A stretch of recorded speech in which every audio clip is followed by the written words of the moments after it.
We are back. I just got done watching a little bit of the Eagles, trying to clinch the number one seed and against the Giants. So that was cool. And it looks like they're doing pretty well. I came in after they scored their last field goal with like 3 minutes left to go. Anyway, here we are. This is my race car, for those of you that don't know. And we are just sanding. So we're still in the process of sanding. Yeah, not really much to update you guys on in that respect. This is the carbon fiber hood that I got. So as you can see, it does come with some aero latch, hood latches, aero catch, whatever they're called. And it has this hole in it because they had a turbocharger in it before. And so my plan is to basically cut the bottom of that carbon fiber hood out so that it looks kind of like this. And that way I can take some weight off the front of the car. And then, I have some other ideas as well to take weight off the front of the car. I want to lighten this front end up as much as possible. This battery has to go inside the car. So there's quite a few things that I want to do to try and make sure that this car is better balanced, because front wheel drive cars have a lot of weight up in the front, and I do want to clean the engine bay up a little bit. So that should be a good first step, I suppose. For now, I guess what I'm going to do probably is fill this garbage in. It looks terrible, but we knew that. We knew it would look terrible. We knew, it is what it is. So going to try and fill that in as best as I can with some more spray foam, I think, and then we will probably take some Bondo to it at some point. They do make block-off plates that go on top of this. My friend Tony told me about that, but ain't nobody got time for that.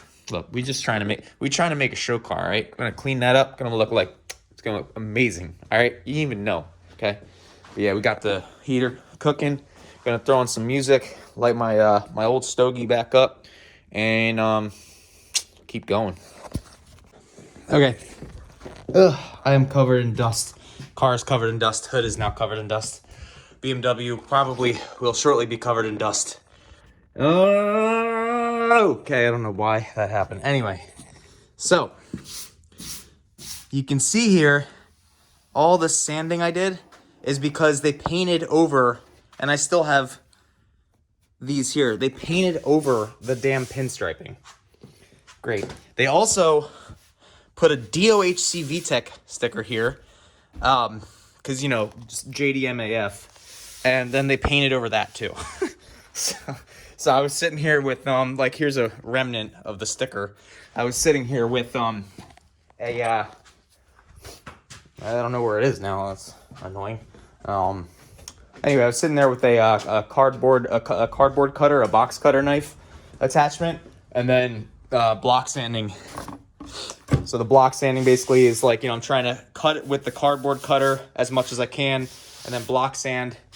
Over here, I have to come and I have to get like a Dremel, and I have to cut this out because stuff is fitting better than it was in the initial mock-up stage, which is great. It means that we're making progress. I'll show you. I'll give you an example. But it is not perfect. It's not where I'd like it to be. And I'm not even trying to get it perfect. I'm just trying to get it somewhere. So you can see this little edge that they wonderfully bondoed in. I'm going to need to cut that off so that I can put this light all the way down. And then that way it will look a little bit more like it's supposed to look. As far as the rear window goes in the Lexan, I was originally going to keep this, but because Lexan is a little bit harder to see out of than regular glass, what I'm going to do is I'm going to take this out so it's easier to see. And then that way, I can put my Lexan in and we'll be good to go. Get some supports in there just so that, the Lexan doesn't move around and stuff. So yeah, we're moving along. Though I just want to get all of this completely sanded and then sort of prep these corners so that I can put glue on them for the windows later, and then also prep this so that we can get a coat of red on. For the red, like I was saying, I am not going to be painting this car in a booth. I'm not going to be spraying it with a gun like I should. I'm going to be doing it the low buck way with this. So this stuff is good. Rusto high performance enamel. If you do prep the surface correctly, it does last. So as you can see, this fender is a little over a year old, and it's with that paint, and it's fine. Over here, it's not as good looking, and It's not as good looking here. You can tell it's older paint, but that's also from, I think, 2019 when I crashed the car, beginning of the season. So it's old paint, and it doesn't look as good. But it's okay. It's not terrible. So right now, we're just going to continue sanding this. And then once I sand it all down, I want to get Bondo in some spots, like cover up the pitting here, and then get some Bondo around the gas cap because there's some nicks, there's some chips around there. Fill that in, and then just basically go over any high spots and low spots, make sure it all looks uniform, and then we can sand with a lighter grit. You'll notice that all of the sanding here is done in a circular motion. I did it all by hand. Nothing was with a dual orbital sander. That's how you would normally do this if you do have a machine. The dual orbital sander makes it so that the finish is better when you go to paint the car. But yeah, this is just the regular block sander done by hand. So it is 8:47. I smoked like half a stogie, half a cigar. It was like a house blend from my local cigar shop. Might grab another, might not, but I'm going to keep sanding anyway. So, all right. Well, I believe it's time to go inside tonight. However, so you can see right here, I just wanted to kind of show you guys what I'm dealing with here. So, see that? That's good paint underneath of sanding.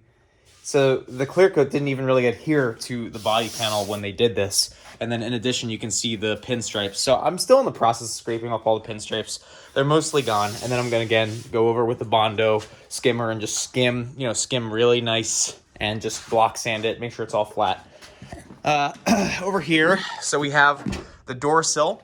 It's kind of hard to sand in a circular pattern here. So if, one of my viewers has a tip on how to do that, that'd be great. As you can see, this isn't super clean here, so I'm going to come back here probably with like a grinder or something like that and smooth all these nicks out. But yeah, when you drill out the panels and then you don't re-weld them, you have all these spot welds that are left out like that.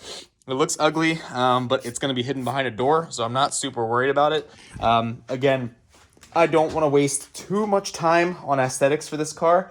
Again, it's not perfect, and it needs to get done for champs. So, we got the VIN sticker off, we got the color code sticker off. I think there's one here and a code sticker there as well. And then I basically took 120 sand grit paper and just sanded everything here so that it's, ready to be sanded with a less severe grit sandpaper.